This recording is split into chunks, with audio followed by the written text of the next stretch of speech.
Assalamualaikum warahmatullahi wabarakatuh. Kali ini kita akan bahas mengenai bioteknologi dan perkembangannya di part 2. Karena yang kemarin itu cuman sampai 2 doang ya, sampai yogurt. Nah, sekarang kita akan bahas ke bagian selanjutnya. Nah, sini kita akan melihat keju. Jadi keju merupakan makanan yang dihasilkan dari proses koagulasi atau pengentalan protein kasein susu ya.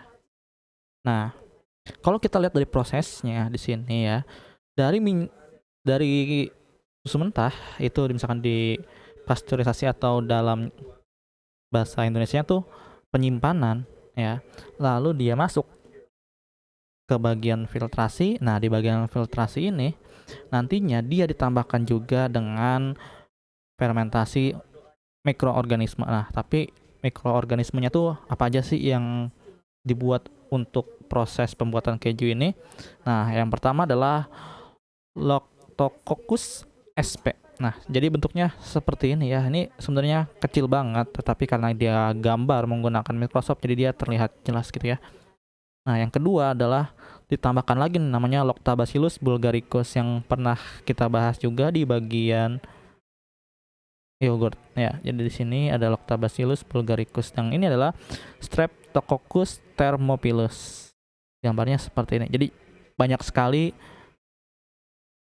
mikroorganisme yang dipakai di dalam keju. Nah, setelah itu ya, kejunya sebelum jadi keju kan dia mengalas dulu ya. Di sini lalu dipotong-potong. Nah, dari sini itu didinginkan. Nah, endapan itu dipisahkan lalu dibentuklah menjadi keju dengan waktu tertentu. Bahkan kalau untuk keju yang mahal itu waktunya sangat lama ya. Nah, sekarang kita lihat lagi. Di sini ditambahkan juga yang namanya asam di rednet ya. Jadi di sebelum menjadi koagulasi dia ditambahkan juga oleh rednet. Nah, rednet apa sih? Rednet merupakan kompleks enzim yang dihasilkan di dalam perut hewan, di mana hewan itu merupakan hewan mamah biak ya, atau yang menyusui. Yang komponen penyusun utamanya adalah enzim renin atau enzim chymosin gitu ya. Nah, apa sih enzim renin? Enzim renin merupakan kelompok enzim protease yang mampu memutuskan ikatan peptida ya dalam protein yang menghubungkan asam amino satu dengan yang lain. Nah, fungsinya apa sih? Ini sebagai pemisah dan pengental protein kasein dalam susu sehingga terbentuk bagian padat yang disebut dengan dadih atau curd ya, dan bagian yang cair disebut dengan air dadih atau whey. Nah, selanjutnya kita ke bagian tempe. Siapa sih yang gak suka tempe ya? Nah, jadi tempe ini merupakan bahan utama pembuatannya adalah biji kedelai. Nah, tempe adalah makanan tradisional khas Indonesia yang sering dikonsumsi dan menjadi salah satu makanan favoritnya ya. Siapa sih yang gak suka makan gorengan ya? Nah, bagaimana sih cara membuat tempe? Oke, proses produksi tempe ini menggunakan teknik fermentasi. Nah, fermentasi dilakukan dengan menumbuhkan jamur Rhizopus oryzae dan Rhizopus oligosporus pada biji kedelai. Nah, kita akan lanjut lagi dan ini adalah gambar dari Rhizopus oryzae dan ini adalah Rhizopus oligosporus ya. Jadi gambarnya seperti ini. Nah, ini udah menggunakan Microsoft ya, begitu kecil jadinya mikroorganismenya. Nah, tahukah kamu nama bagian putih pada tempe? Biasanya kita tahu ya, tempe itu ada yang bagian putih-putih gitu ya. Nah, pada proses pertumbuhannya, jamur akan menghasilkan benang-benang yang disebut dengan hifa. Jadi jelas ya, bagian putih pada tempe namanya hifa. Benang-benang itu mengakibatkan biji-bijian kedelai itu saling terikat dan membentuk struktur yang kompak gitu ya. Jadi saling terhubung. Selanjutnya, kita lihat pada gambar tempe. Nah, yang putih ini ya, tadi yang namanya hifa. Di mana tempe dengan tempe yang lain itu saling menyatu ya, untuk saling kompak gitu. Pada waktu pertumbuhannya, jamur juga akan menghasilkan namanya suatu enzim yaitu protease yang dapat menguraikan kompleks protein yang ada pada kedelai menjadi asam amino yang lebih mudah dicerna oleh tubuh kita. Nah, inilah kenapa sih tempe itu sedikit lembut ya dan gampang dicerna oleh tubuh kita. Sekarang kita lanjut ke kecap ya. Kecap ini bukan kata kalau dalam bahasa Sunda ya, ini tapi kecap. Nah, secara tradisional kecap ini melibatkan proses hidrolisis dan fermentasi dengan menggunakan jamur Aspergillus oryzae dan Aspergillus sojae dan Aspergillus wenti.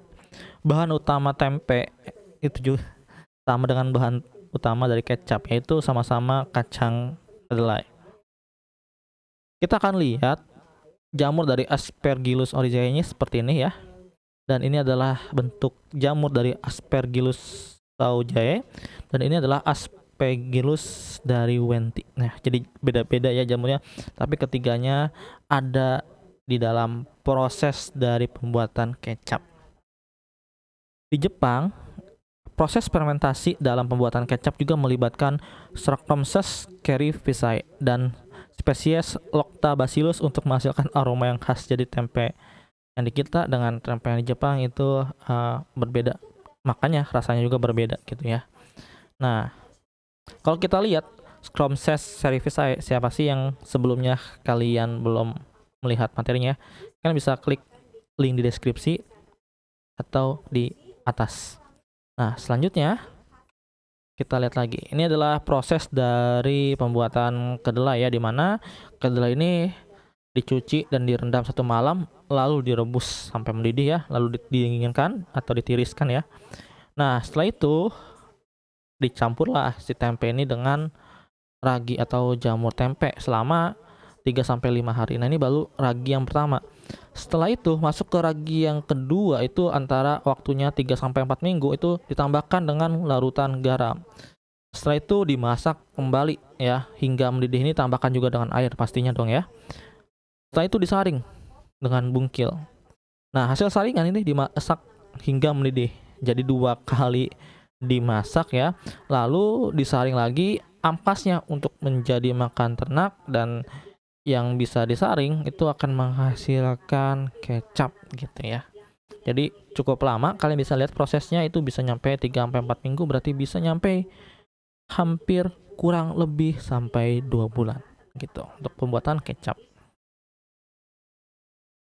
Nah, ini adalah kacang kedelai yang ditumbuhi jamur Aspergillus sojae ya. Jadi nggak semua jamur juga itu beracun. Nah, ini adalah fermentasi kacang kedelai. Kalau misalnya kita lihat ya, ini masih kotor dengan ditumbuhnya jamur Aspergillus sojae. Makanya kenapa harus disaring lagi. Selanjutnya, kita akan bahas mengenai roti. Nah, di roti ini merupakan makanan yang terbuat dari bahan dasar utama tepung terigu dan juga air. Pembuatan roti dan donat ini memanfaatkan peristiwa fermentasi yang dibantu oleh Saccharomyces cerevisiae, sama seperti tadi ya. Nah, ini adalah bentuknya, di mana ini kalau dilihat dari ukurannya adalah 5 mikrometer. Sekarang prosesnya adalah karbon dioksida yang akan membuat adonan roti mengembang, sedangkan alkohol ini akan menghasilkan aroma yang khas pada adonan roti. Nah, gas karbon dioksida yang terperangkap dalam adonan akan memuai saat adonan dimasukkan ke dalam oven, sehingga membuat roti semakin mengembang dan meninggalkan rongga dalam roti. Peristiwa yang membuat tekstur roti lebih menarik, lebih ringan, dan lebih mudah untuk dikonsumsi. Sekarang kita lanjut ke bagian alkohol. Bir merupakan minuman beralkohol yang terbuat dari biji serlia, sedangkan wine itu terbuat dari ekstrak buah anggur. Nah, pembuatan minuman beralkohol juga melibatkan proses fermentasi yang dilakukan oleh Saccharomyces. Jenis Saccharomyces dan jenis bahan baku yang berbeda mampu menghasilkan aroma dan rasa yang khas pada jenis-jenis minuman beralkohol. Lama proses fermentasi mempengaruhi jumlah alkohol yang dihasilkan. Semakin lama proses fermentasi, semakin tinggi kandungan alkoholnya. Nah, untuk tugas kelompok, kalian harus membuat sebuah poster yang berisi bagaimana cara membuat makanan yang ada menggunakan mikroorganismenya, seperti itu ya. Jadi ini adalah salah satu bentuk contoh. Kalian bisa memodifikasi atau dengan yang lain ya, kreativitas kalian terserah. Nanti bisa dikumpulkan saat kalian masuk. Oke. Nah, di sini juga ada jadilah orang yang berilmu ya. Untuk orang Islam di surat Al-Mujadalah ayat 11, Allah akan meninggikan derajat orang-orang yang beriman di antaramu dan orang-orang yang diberi ilmu pengetahuan. Jadi antara orang yang beriman dan orang yang diberi ilmu pengetahuan itu selalu terikat. Kenapa? Karena ada kata dan, ya, dia harus kedua-keduanya. Oke? Mungkin cukup sekian pembahasan kali ini. Apabila ada kesalahan, maaf. Wabillahi taufiq walhidayah. Wassalamualaikum warahmatullahi wabarakatuh.